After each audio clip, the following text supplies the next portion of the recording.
What's up, beautiful people? Welcome back to the Made to Excel Fitness Podcast, a fitness podcast for you, by you. I'm your host, as always, Mark Torres. And in today's episode, episode 9, it's all about exercise selection and the order in which you should be doing your exercises. Let's talk about it.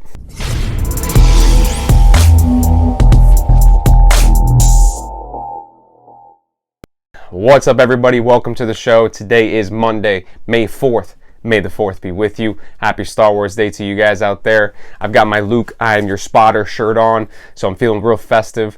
Definitely after this is over, I'm going to sit my ass down in front of a TV, get a Disney Plus, and watch the first episode of the behind-the-scenes documentary on The Mandalorian. I'm sure some of you guys out there will be partaking in Star Wars content as well. But before you do that, listen to this episode, listen to this podcast, fill your brain with some fitness knowledge, and then go on about your day. Should be a great day for you guys. Like I said in the intro, this podcast episode is about the order in which you should be doing your exercises. And there's kind of 3 strategies to think about. And I'll go into further detail on these strategies on the website, mtufit.com, on Wednesday with the article that comes out accompanying this podcast. So the 3 strategies that I talk about today will be in that episode, and hopefully we'll go into some further detail that I can't necessarily convey in this podcast. Probably easier to read some of them. But without further ado, we're going to hop into the 3 strategies. So you go into the gym. There's tons of different exercises you can do. There's tons of machines, tons of dumbbells, barbells laying around, things of that nature. What is the first thing that you should do? Well, first and foremost, before we implement any strategy whatsoever, the first thing you should be doing is warming up. And a proper warm-up, 5 to 10 minutes, dynamic warm-up, stretching, whatever you have to do. If you're a person who is susceptible to injury, you probably have to warm up a little bit more than others, right? Just to try to prevent further injury, to prevent any future injury for yourself. It'll allow you to move better. It'll allow you to perform better. All these fun things. So warming up is super duper important. I am notoriously bad when it comes to warming up. It's one of my things that I have to work on. This is a do as I say, not as I do kind of scenario. But even for me, if I don't do a full-blown 5 to 10 minute warm up, you're never going to see me go right into a crazy workout and just jump right into the thick of it. If I'm going to do a bench press on that day, I'm going to take a really light bench press and take a couple sets as warm-up sets in order to get my muscles prepared for the benching that I'm going to do on that particular day, right? So I'm not the best person to take advice from when it comes to warming up, but warming up is going to be super imperative, and that should be the first thing that you do. So outside of the 3 strategies, the first thing you should do inside the gym, or if you're still at home under quarantine working out at home, take a warm-up. Give yourself 5-10 minutes. It's going to do wonders for you in the long run, and it's going to help you prevent yourself from injuring yourself. So thing number 1 is always warm up. But I digress. So strategy number 1 when it comes to exercise selection is starting off with compound exercises and finishing off with isolation exercises. So a compound exercise is simply just an exercise that works more muscle groups, more than just one muscle group at a time, right? So something like a squat, a deadlift, a bench press, a glute bridge, a pull-up. These are all exercises that work multiple muscle groups all in the same time.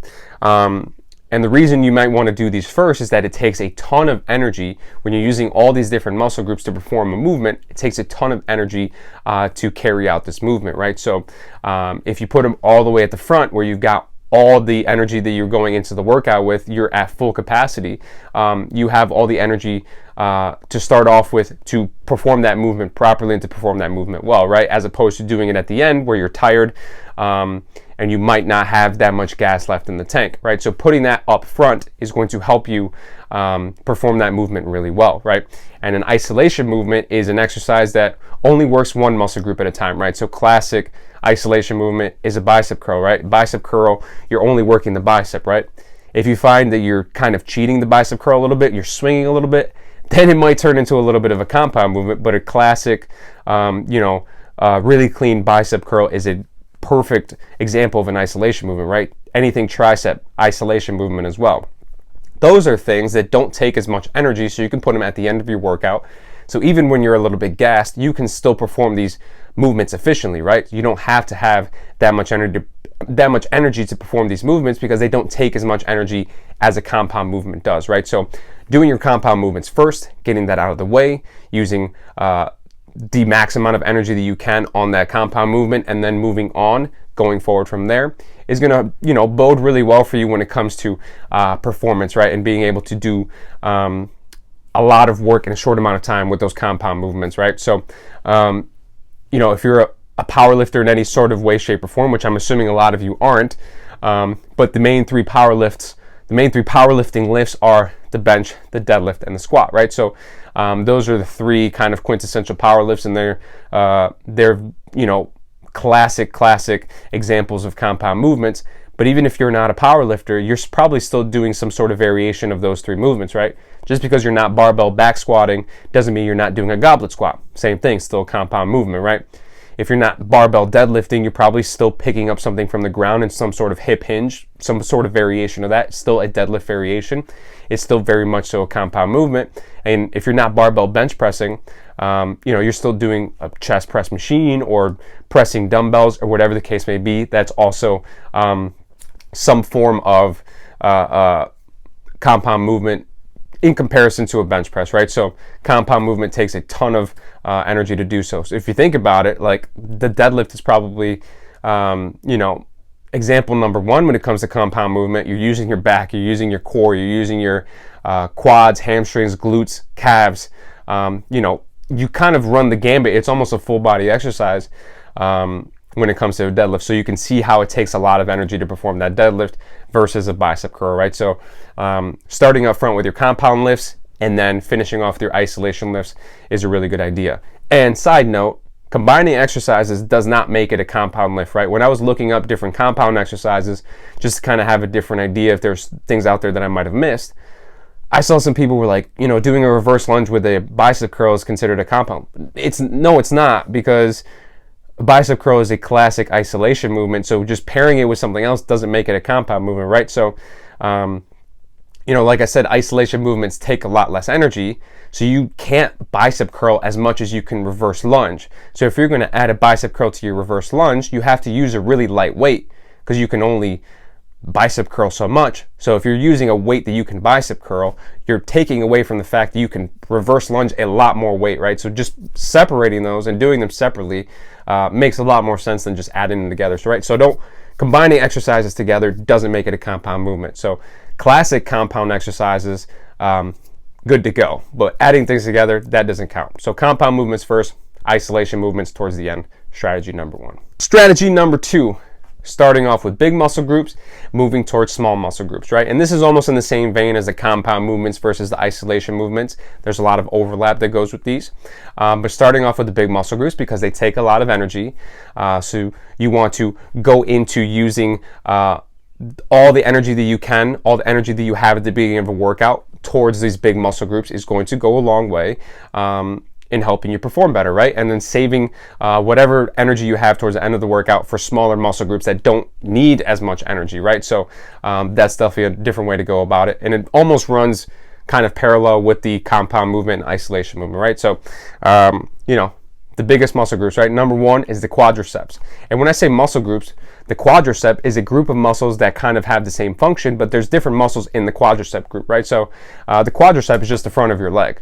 And you can kind of refer to that as one cohesive unit, but there are 4 different muscles that make up the quadricep group, right? You've got the rectus femoris, the vastus intermedius, the vastus lateralis, and the vastus medialis. Those are the 4 muscle groups that make up the quadricep.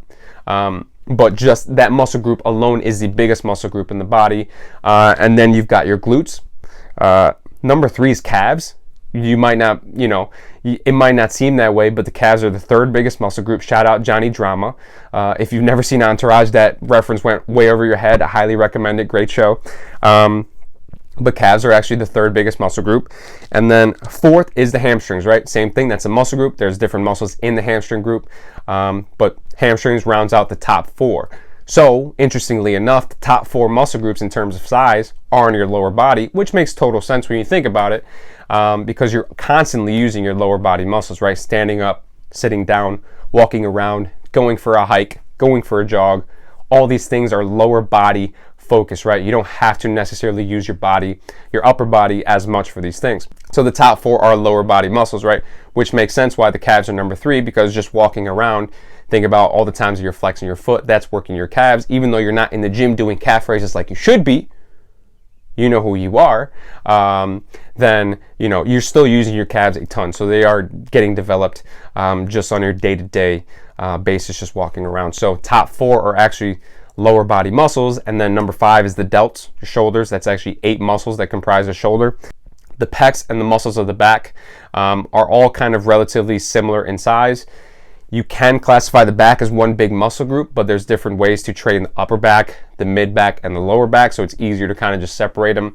And then by far the smallest is the triceps, and then bicep is definitely the smallest. So thinking about using your big muscle groups first because they take the most energy, and then working your way down to the smaller muscle groups that don't require as much energy, right?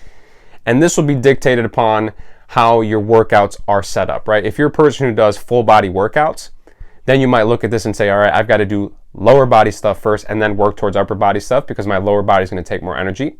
But if you have an upper body day and a lower body day, then you can potentially break it down as doing quadriceps first, then glutes, then calves and hamstrings if you want to do it like that. Or if you have an upper body day, it kind of goes out the window a little bit because everything is kind of on a level playing field when it comes to upper body.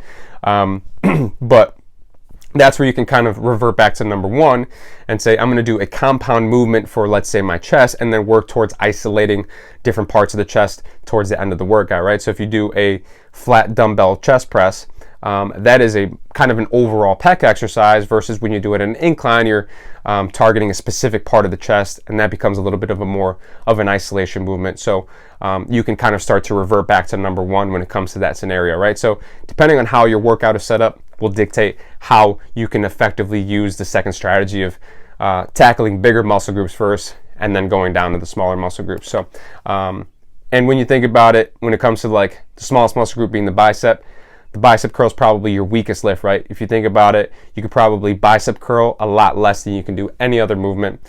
So it just takes less energy, right? So putting that towards the end makes a ton of sense when it comes to picking the exercise or the order of the exercises that you're going to do on any particular day. So strategy number 2, big muscle groups to small muscle groups. And last but not least, strategy number 3 is putting your weak spots first. Now, this one goes against the grain literally of strategy 1 and 2, right? Strategy 1 and 2, you want to save all your energy for big compound movements, for big muscle groups, and then work your way down.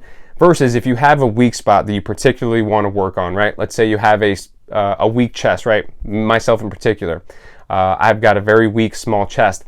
I could potentially prioritize my chest despite the fact that it doesn't need as much energy as something like my legs do, and put it in the very beginning of my workout because I want to focus all my energy and attention on that because that is my priority in that moment, right? So if you have any specific weakness that you want to work on, you could potentially move that to the front where you've got the most energy at the beginning of your workout to kind of attack that and to prioritize that in that moment, right? So if you have a weak spot, you could potentially move that forward and use that in terms of picking your order of your exercises, right? So if you have something you really want to work on, really want to focus on, move it to the front and then kind of go back to 1 and 2 and start to organize everything from there, right? So strategy number 1, compound movement, end with isolation movement. Strategy number 2, start with big muscle groups, work to small muscle groups. And strategy number 3, put your weaknesses first, right? At the very beginning of your workout is where you have your most energy. So whatever you want to focus on at the beginning, whatever you want to focus on, mostly put it at the beginning. However that ends up working out for you. Everybody's got different goals. Everybody's got different tastes. Everybody's got different, motivations to doing their workouts, right? So always keep that in mind. So those are your 3 strategies to picking the order of your exercises. I will go into even more detail on the article on mtefit.com this Wednesday that accompanies this podcast, right? So that's the 3 strategies for picking the order of your exercises, right? And as always, we got a little Q&A here. So question number 1 is, how accurate are the steps on my smartwatch, right? So this is a good question. So got a smartwatch, right? Whatever smartwatch you have. So think about this. The smartwatch is on your wrist. So what the smartwatch is doing is it is banking on the momentum of your arm swinging when you're walking around, when you're running outside, whatever the case may be. And they're using that as the basis for which they count steps, right? So if you're a person who is very animated with your hands when you're talking, or you're doing a lot of stuff with your hands, right? If you're watching the YouTube video, you can see that I'm doing a lot of stuff with my hands. If you're listening to this, you can't see this.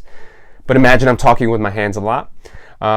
You've got to be cognizant of the fact that that counts towards your steps, right? So there are studies out there that say like step counters can be off by as much as 50%. So if you are shooting for the golden step count of 10,000, you could potentially really only be walking 5,000 steps a day and still get 10,000 steps on your Apple Watch, your Fitbit, whatever.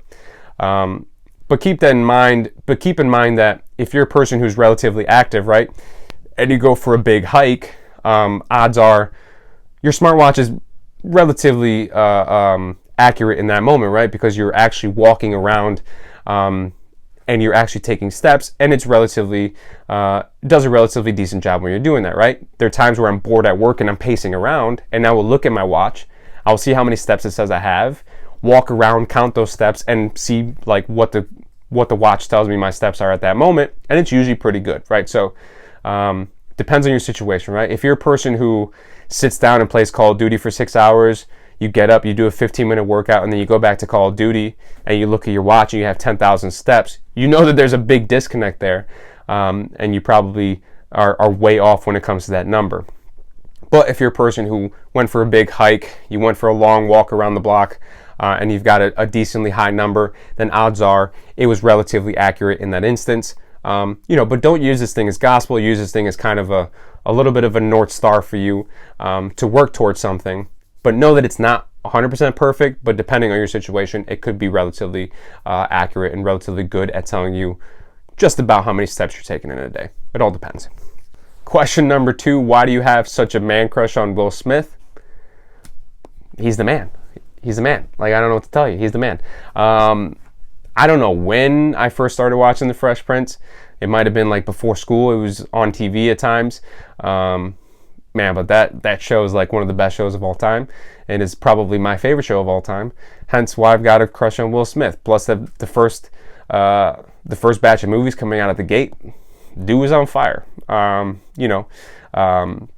in Black, Independence Day, Wild Wild West. Say what you want about it, but it's still it's still a hit in my book. But yeah, I mean, Will Smith can't do no wrong in my book. Granted, I haven't seen Gemini Man yet, but that's neither here nor there. Don't kill me over it. Question number 3: what is the best protein on the market today? Shit, I don't know. I couldn't tell you the last time I took protein. I couldn't tell you the last time I took any supplement in general. If I had to guess, listen, reviews are out there for a reason. Read the reviews. If the reviews are relatively good, if it's a known brand, if it's a trusted seller, I would say you're probably pretty well off. Don't buy protein from a sketchy website just because it has like a jacked T-Rex on it with like an 8-pack and like a stringer tank on, right? Maybe buy that protein because the marketing is just fantastic, but I can't guarantee that there was probably not steroids in that protein. But buying from a reputable seller, buying from a well-known brand, you're probably pretty well off. But I'm probably the wrong person to ask for this. I don't really know specifically. And last but not least, how often do you have cheat meals? So I do not have cheat meals or cheat days for the reason that the moment you start to relegate things that you consider to be cheat foods to specific meals or specific days, what you end up doing is you put a stigma on that food as being forbidden, right? I can't eat this until Sunday. Sunday's my cheat day, so I can't eat this until Sunday. That thing is now forbidden. And the moment you make something forbidden is the moment you want it more, right? So as opposed to relegating things to certain times, I will go through on a situation basis, and I'll make my decision there, right? So I think I know my body well enough to know that there are definitely stretches of time where I overeat, right? I have a notoriously bad sweet tooth. So there are times where I overeat sweets like a lot, right? Ice cream, cookies, donuts, things of that nature. But since I don't ever get to the point where I don't allow myself to have those things, I find that the overeating periods happen less than if I were to just cut it out altogether, right? So For example, I've been eating a lot of Ben & Jerry's lately, and you look at the pint, you're like, that's a lot of ice cream. I'm not going to finish this all in one sitting. But then you eat half of it and you look inside and you're like, there's not that much left. I might as well finish it. And I've polished off my fair share of Ben & Jerry's pints since the quarantine started. And I can recognize that maybe it's getting a little bit out of hand. So as opposed to cutting off Ben & Jerry's altogether and saying, I'm not going to eat Ben & Jerry's for 2 weeks, I will just be cognizant of that fact going forward. If I really want to eat Ben & Jerry's, I will eat Ben & Jerry's, but I'll maybe eat a third of the tub or a third of the pint or half of the pint, whatever the case may be. I'll make a better decision when it comes to that Ben & Jerry's in that moment, right? And there will be times where I say, you know what, I really want Ben & Jerry's, but I'm just going to hold off because I've overdone it too much. But for the most part, I don't deny myself any of the things that I want to eat, right? And if there's something that you really want to eat, go ahead and eat it. If the majority of your diet, if the majority of your nutrition is on point, and you're in a caloric deficit, if you're trying to lose weight, eating one thing that you would consider a cheat food one time doesn't make it so that you're knocking yourself out of making progress. If you're doing it often and a lot, then you can put yourself in a bit of a pickle when it comes to your weight. But for the most part, you're in relatively good shape, right? So, finding myself relegating specific foods to a certain meal or a certain day, I feel like doing that would make my periods of overeating come far more often than if I just kind of went through it and never denied myself anything. So, The Rock has his epic cheat meals and they look fantastic and they look really cool, and he's got big stacks of pancakes or whatever. But he's the kind of person where he's got deadlines to meet, he's got physique goals to meet for specific roles and things of that nature. So he has to be very much so on point versus myself, versus you guys out there listening. We don't have any roles coming up where we have to have a six-pack. So you probably don't need to put yourself in a situation where you have cheat meals and cheat days. If you want to eat something, eat it, as long as it's not becoming the majority of your diet, as long as you're not overdoing it from time to time. Just make better decisions going forward, and you won't have to have cheat meals and cheat days. So hopefully that worked out. Hopefully that makes sense. But that wraps up today's show. 3 strategies for exercise order selection, Q&A wrapped up in the book. Article accompanying this podcast will be out on Wednesday on mtufit.com. Happy Star Wars Day to you guys all out there. I was thinking about buying a Baby Yoda Funko Pop, but it wasn't going to get here in time. So, I just got my shirt on today. So, if you guys enjoyed today's show, hit the subscribe button, leave a review, leave a comment, share the show. I appreciate you all. Follow me on Instagram, follow me on Facebook, find me on YouTube if you're not watching this on YouTube already. I appreciate you all. I love you all. I'll see you guys in the next one. Peace.